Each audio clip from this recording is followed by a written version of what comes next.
If you're depressed, I'd like to hear from you. Let me know what you do for your depression. Antidepressant drugs are definitely not the answer.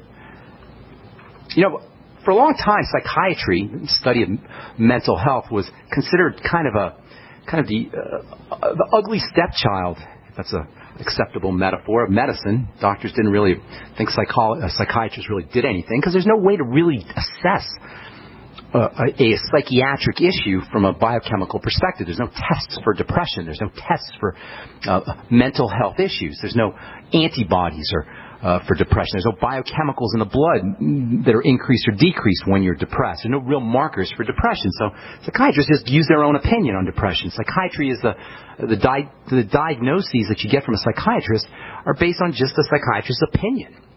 In fact, the literal diagnoses are based on a book called the DSM that comes out every 4 or 5 years that just lists all kinds of crazy diagnoses. Internet shopping disorder.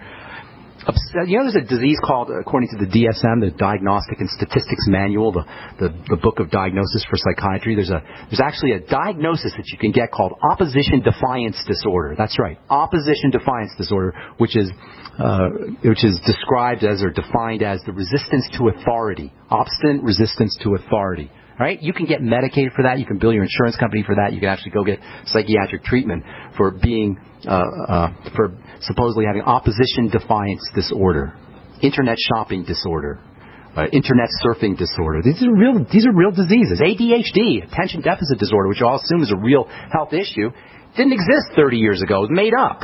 Yeah, you had kids who were distracted maybe or had learning problems, but that wasn't a disease until 20 or 30 years ago. Now it's an official disease.